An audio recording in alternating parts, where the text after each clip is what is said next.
It's been 4 days since Liquid arrived in the area. And since then, this woman's been with him. She doesn't look like a combatant. Probably some kind of advisor, maybe a scientist.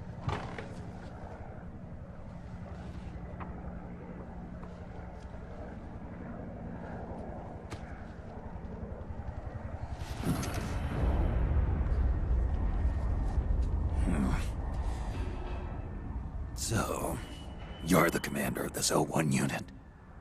Why? Something wrong with that? Here, I'll introduce you to the team. That's Ed, our radio man and sniper. The sleeping giant is Jonathan.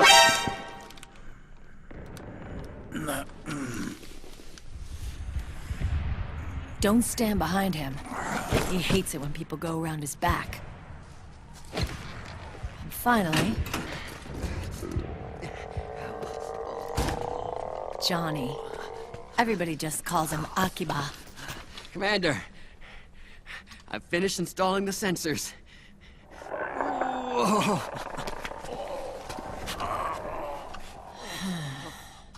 Okay, Akiba. Anyway. You're all grown up. Maybe it's because someone taught me well. A certain legendary hero who suddenly disappeared. You quit the unit. Me?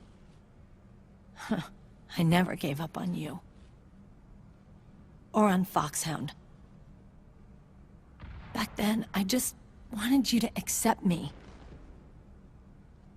I wanted you to turn around and see who I was. But I've put the past behind. I'm done playing little love games.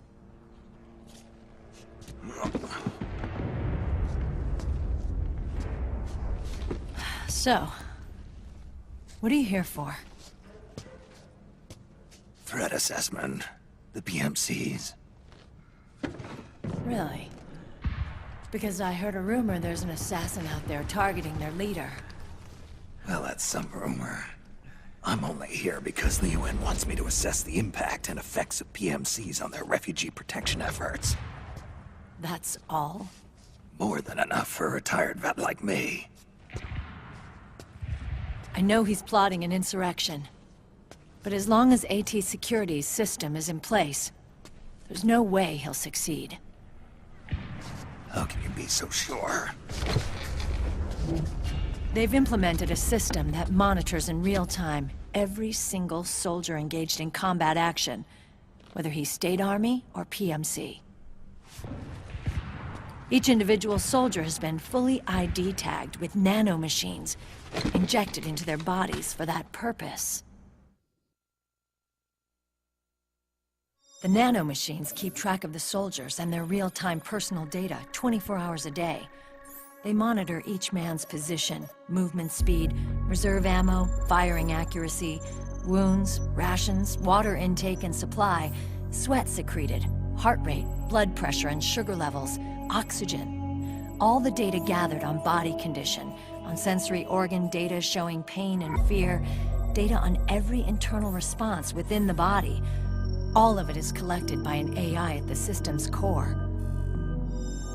This data is monitored at HQ to enable command to make quicker, more precise, more rational decisions. It also enables crisis management for each individual soldier. It's being used by the US military, by state armies in allied countries, by PMCs. Even police agencies are starting to adopt it.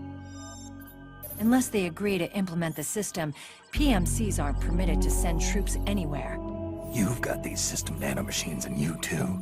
Of course. Our unit plays by the rules, same as everybody else.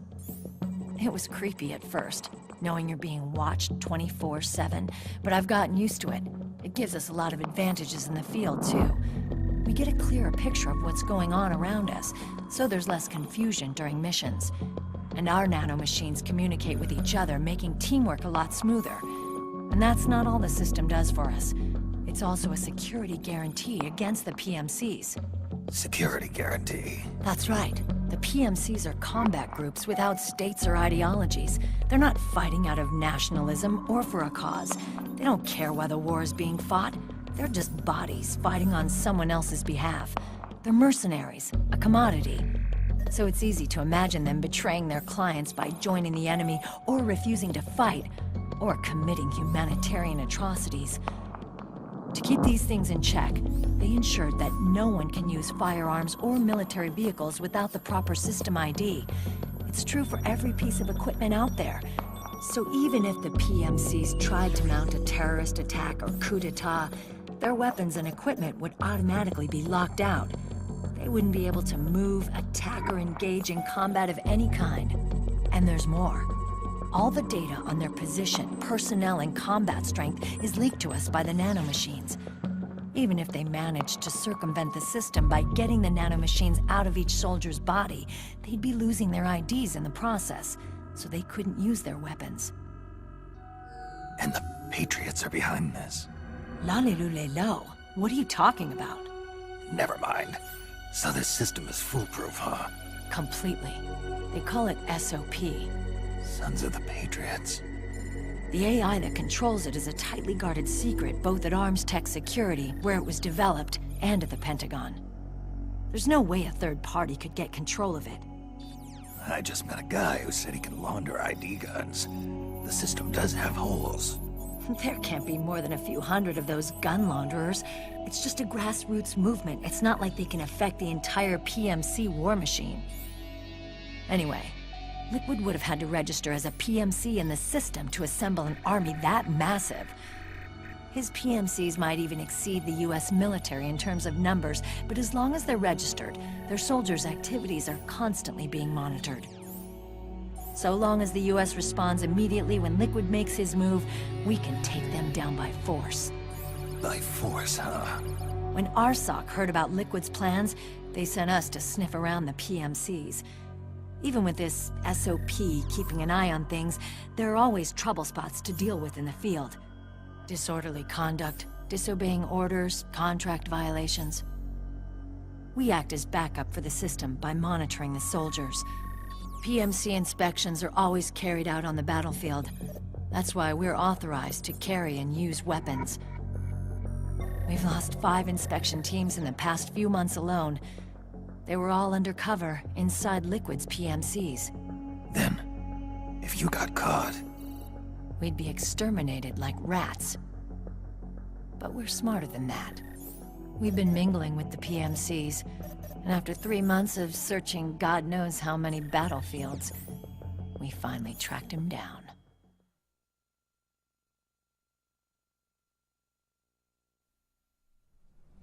When we reported that we'd found Liquid, our superiors ordered us to provide the UN investigators with intel. But I didn't know it'd be you.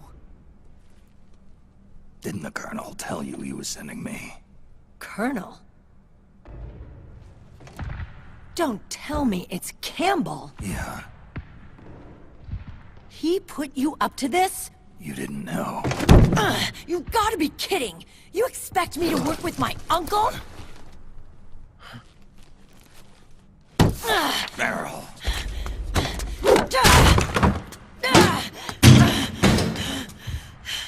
This is bullshit! He's not my father.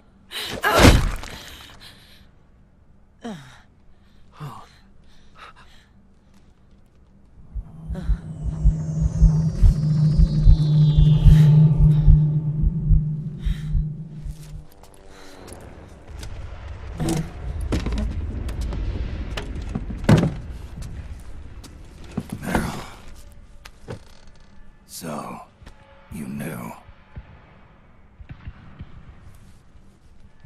Yeah.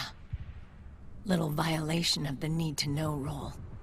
Then, why are you still calling him Uncle? You're still calling him Colonel. He's your father. As far as I'm concerned, we're still uncle and niece. I will never forgive that womanizing piece of shit. Meryl.